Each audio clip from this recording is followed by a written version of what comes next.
This video is going to be very short, since you can count all Montenegrin rulers on like 4 hands, if you have that many. During the early modern period, Montenegro wasn't really like other countries, since it didn't have secular rulership and was a theocracy ruled by a metropolitan of the Serbian Orthodox Church. This stopped being the case with the ascension of the Petrović dynasty, so all bishops before him won't be included. I mean, most of these guys don't even have a Wikipedia article about them, so they're not very important. That's only 19 men to go through this time, so let's get going. Number 19, Skender Crnojević. Born in Stanisha, he was given to the Turkish Sultan as a captive to secure Zeta's loyalty. The Sultan decided to give Montenegro to Stanisha, who had adopted Islam and named himself Skender. Skenderbeg Crnojević was despised by the local Serb population, because he had forsaken his faith and betrayed his people. He didn't have much love for them either, since he saw them as mere peasants and infidels who were good only for paying taxes. He was cruel and arrogant, and when he died, the Sultan decided not to name another Sanjak Beg. Number 18, Stefan II. Stefan never really ruled. The Ottomans seized their domain after his brother Đurić fled and only allowed Stefan to keep some holdings. He had literally zero political power and was even deposed by the Ottomans a few years later. Number 17, Arsenia. Prince Bishop Sava needed someone to succeed him, so by a slim majority, Arsenia was elected. His reign was kind of an interregnum, and not a very good one. He didn't really prove himself and his reign was just kind of meh. He died quickly too. Number 16, Sava. Liked the energy of his predecessor, and let the clans do their thing, undoing most of Danilo's progress. He kept to the pro-Russian agenda of Danilo, but was more cooperative with the Turks, and not really as ambitious. Because of that, his nephew gained power and de facto ruled while Sava was still alive. After that nephew died, Sava would continue to rule, but then he was undermined by Stephen the Little. He just lacked the zest his predecessors and successors also had. Number 15, Balša II. What his brother gained to the north, Balša lost to Bosnia, but managed to gain control over almost all of Albania. However, his rule wasn't really felt, and the breakaway nobleman became overshadowed by his own vassals. He died at the Battle of Savra against the Ottomans. Number 14, Vasilije. While his uncle Sava was much more pious and religion-oriented, Vasilije was much more of a politician. He improved relations with Russia, tried to strengthen authority of the church, and was very well respected by the Montenegrins. He didn't rule for long, because he died. Number 13, Ivan Crnojević. Unlike his fathers, Ivan's reign wasn't very cozy, to say the least. He hated his Venetian overlords, but endured them because otherwise the Ottomans would invade. He was proven wrong, however, since the Ottomans invaded while the Venetians were still there. He fled to Italy, but after Mehmed II died and a civil war erupted in the empire, he came back and re-established his country. He moved the capital to the much more easily defendable city of Cetinje, which would be the capital of Montenegro until the 20th century. You could say that with Ivan, Zeta ends and Montenegro begins. Number 12, Balša III. Balša came to rule while underage, so his mother did most of the ruling. His reign was much more secure than his father's, because he had a strong ally in Stefan Lazarević of Serbia, and was no longer threatened by Bosnia and Turkey. He did fight Venice somewhat successfully, but died suddenly on a visit to Belgrade. Before he died, he left Zeta to his uncle Stefan Lazarević, and thus Serbia was united for a short while. Number 11, Đurić II. This man's reign was a headache. He lost all Albanian holdings and most of his Montenegrin holdings to very disloyal nobles. Meanwhile Bosnia, the Ottomans and Venice were frequently sending raiders and chipping away little pieces of his country. He married the daughter of Prince Lazar of Serbia and entered into an alliance with him, but when Lazar died on Kosovo field, Đurić was left all alone yet again. He fought his nobles and foreign invaders, sometimes successfully, sometimes not so much. But what is fascinating to me is that this man managed to stay in power until his very death, despite all these struggles. Number 10, Đurić Crnojević. Đurić was a truly strange guy. He was much more of a scholar than politician, craving knowledge of sciences, art and literature, more than political influence. He made the first printing house in southern Europe, and the first Cyrillic printing press ever. He started a very brief renaissance in Montenegro, and he himself was a very avid writer. Unfortunately, after only 6 years, he was invaded by the Turks and forced to flee. He tried to stage an uprising later, but was captured. Number 9, Đurić I. He co-ruled with his two brothers, but was the most dominant one. He fought wars to expand, made major alliances, and led many battles. He expanded slightly into the south, east and west, cleverly using political situations to gain advantage. Overall smart, but not a very good guy. Number 8, Stefan I. Seeing that the Serbian despotate was doomed to fail, Stefan over time managed to gain control over Zeta and break away. He accepted Venetian overlordship, so that the Ottomans wouldn't attack him, and ruled peacefully until his death. Number 7, Balša I.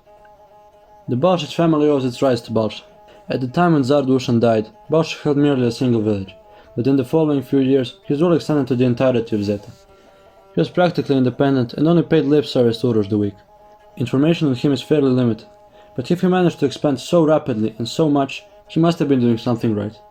Number 6. Danilo I. Danilo was elected during the time of great turmoil and the Great Turkish War, and he became the rallying figure for most Serbs living under Ottoman rule. He worked to unite the Montenegrin clans and modernize the state, but also was obsessed by the legend of Kosovo and medieval Serbian heroes. Danilo also created the cult of the Russian Tsar, claiming him to be the lord of all the Slavs. He propagated a great uprising and was a dominant church official in former Serbia, but also held great prestige in Austria, Hungary, Venice and Russia. Petrovic's dynasty, which would rule over Montenegro for the next 2 centuries, was started by Danilo I, and he laid the foundations for a modern Montenegrin state. Number 5. Stephen the Little. I don't really know how to describe this guy to you. He was a common peasant claiming to be Peter III of Russia, and the Montenegrins believed him, subsiding all the religious authorities and giving him absolute power, and naming him Tsar.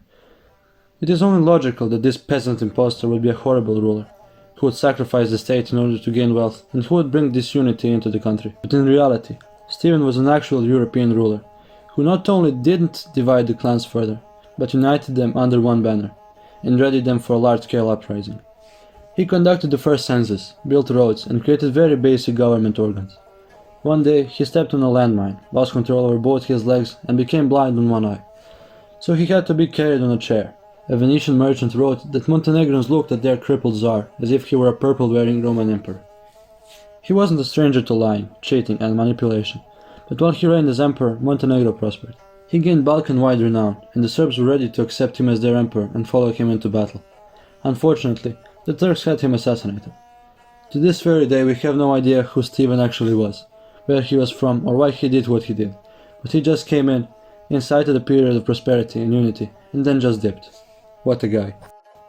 Number 4. Danilo II. It is kind of uncanny how similar Danilo of Montenegro and Mihailo of Serbia were.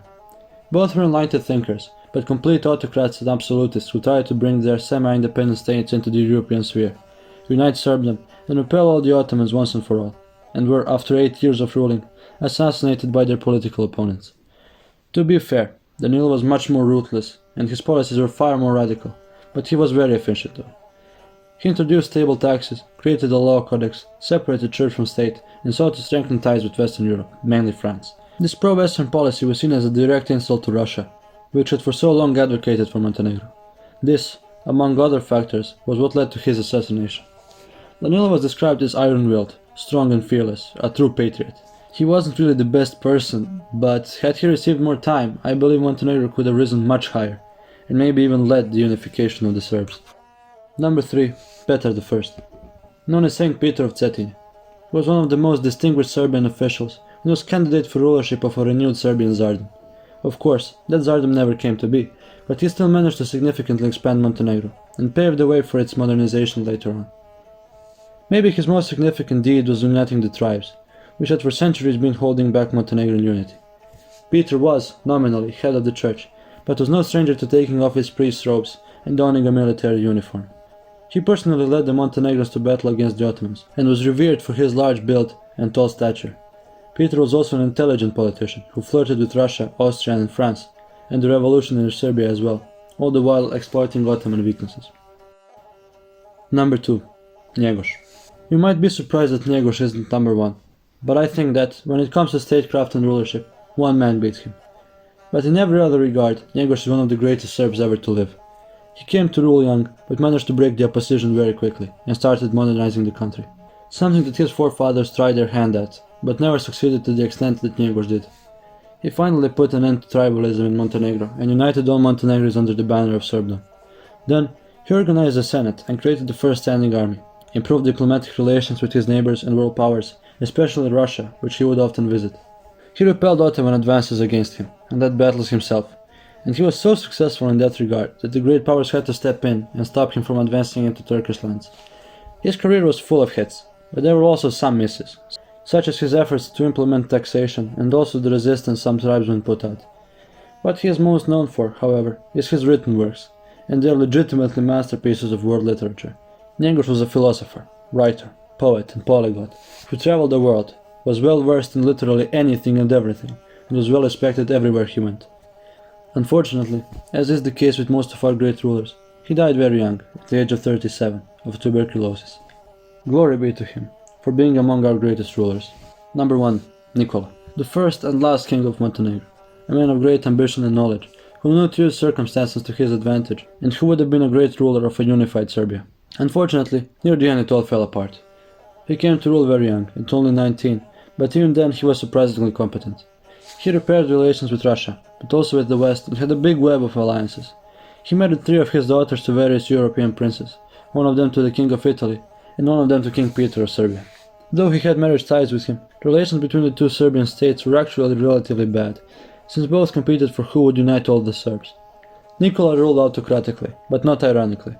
He allowed for freedom of press, adopted the first ever constitution, and put Montenegro somewhat in line with the rest of Europe. Nikola restored Montenegro's independence in 1878 and expanded the realm during the Balkan Wars. Cultural institutions prospered, the military grew in size, and the country slowly industrialized. He was also quite a personality. He was a pious, humble, yet ambitious and determined ruler, but also an aspiring poet and writer. The people liked him and respected him, but in 1918 he was deposed. Montenegro was united with Serbia, and Yugoslavia was, unfortunately, formed by Regent Alexander. A massive scumbag who I might make a separate video on in the future. All in all, Nikola was great, but his end was very unfortunate. It's done. We've covered all major Serbian states and most Serbian monarchs in these 3 videos, although some still remain unranked. Maybe in the future, who knows. I'll take a little break from these ranking videos and make more videos on historical events, but the next time I make a ranking, I'll tackle Bulgaria and its, God help me, 57 rulers. Have a good day.